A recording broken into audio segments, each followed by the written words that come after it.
Hi friends, my objective with this video is to keep it short because people don't watch my longer videos till the end. So here goes.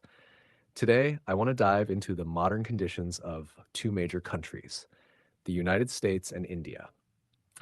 We'll start with the US, where there's a significant issue unfolding right now. The deep state budget, which encompasses funding for intelligence and covert operations, is being heavily utilized by Republicans primarily to spread xenophobia. This isn't just speculation, it's evident in the way narratives are pushed across social media platforms. If you spend even a short time browsing through English language Instagram feeds, you'll see it everywhere posts, stories, and reels amplifying fears about immigrants, foreign influences, and cultural shifts. These efforts are definitely working, stirring up divisions and rallying certain bases with inflammatory rhetoric. However, this strategy has led to two major unintended consequences. First, it's creating a deep divide within the American Republican Party itself. Many Republicans align with the MAGA movement because their end goal is genuine improvement, strengthening the economy, enhancing national security, and fostering domestic prosperity. They envision a stronger America through internal reforms, not through complete isolation from the rest of the world. Yet, the heavy focus on xenophobia is alienating those who see global engagement as essential for long term growth, turning what could be a unified push for progress into internal factionalism. Second, the sheer transparency in these policies is undermining the US's ability to influence other countries effectively. Historically, Republicans in previous administrations have leveraged the CIA's extensive global network to shape international outcomes subtly through alliances, intelligence sharing, and strategic interventions. But now, with everything out in the open and broadcast so aggressively, that covert edge is eroding. Compounding this is the current government's extremely reactionary stance, which reacts impulsively to global events rather than planning strategically. This has turned the United States into something of a laughingstock on the world stage, with allies and adversaries alike mocking its predictability and internal chaos, diminishing its once unquestioned superpower status. Now, let's shift our focus to India.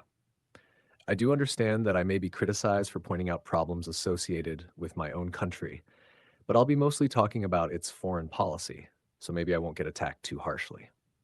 Let's begin with some context.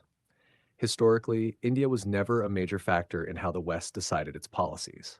It was often on the periphery of global power plays during the Cold War era and beyond.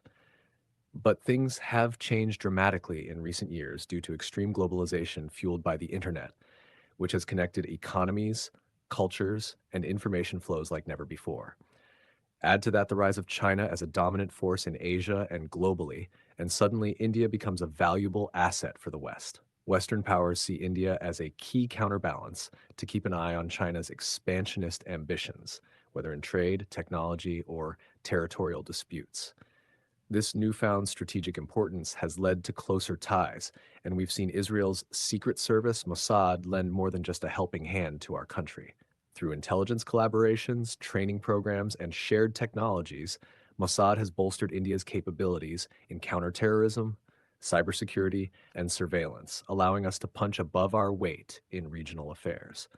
This enhanced partnership means India is now able to influence the world to a greater degree than we ever could in the past. We're participating more actively in forums like the Quad Alliance with the US, Japan, and Australia, shaping policies on everything from supply chains to maritime security. However, this visibility comes at a cost. We're now a prominent entity for the world to scrutinize and criticize.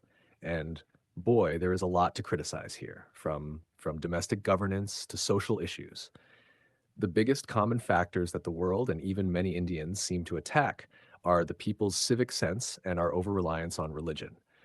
Civic sense refers to everyday behaviors like littering, traffic discipline, and public hygiene, which often fall short in urban and rural areas alike, leading to perceptions of disorganization. The over-reliance on religion manifests in how faith influences politics, education, and social norms, sometimes stifling progressive reforms or exacerbating communal tensions. These criticisms are understandable, rooted in observable realities, but as a society, we should be conditioned to combat them actively through education campaigns, policy incentives and cultural shifts, rather than just criticizing or dismissing them defensively. Now, for the main problem that I think our country faces today, India has become the land of awful and easily identifiable propaganda.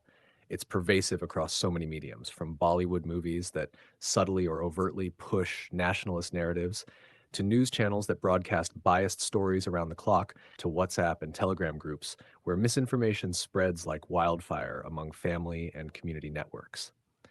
Even recent books, self help gurus, and spiritual leaders contribute, often weaving in ideological agendas under the guise of inspiration or tradition.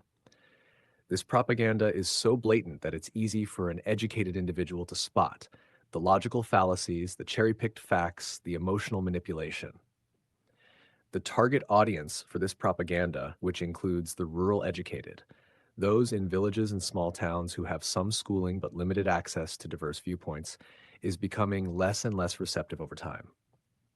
As literacy rates rise and internet penetration deepens, even in remote areas, people are starting to question these narratives, seeking out alternative sources via smartphones and social media. The worst outcome of this is that the world is able to see and exploit our weaknesses with ease. For more clarity, watch Peter Navarro's comments on the Brahmins. As a former U.S. trade advisor, he highlighted how India's internal divisions, including caste-based hierarchies, can be leveraged in international negotiations, portraying us as fragmented and predictable. This vulnerability invites external actors to manipulate trade deals, diplomatic pressures, or even cyber campaigns against us. As educated individuals, it is our job to be skeptical, not just cynical or defensive. Skepticism means questioning sources, verifying facts, and engaging in constructive dialogue, whereas cynicism leads to apathy and defensiveness, shuts down progress. We must foster a culture of critical thinking to counter these flaws.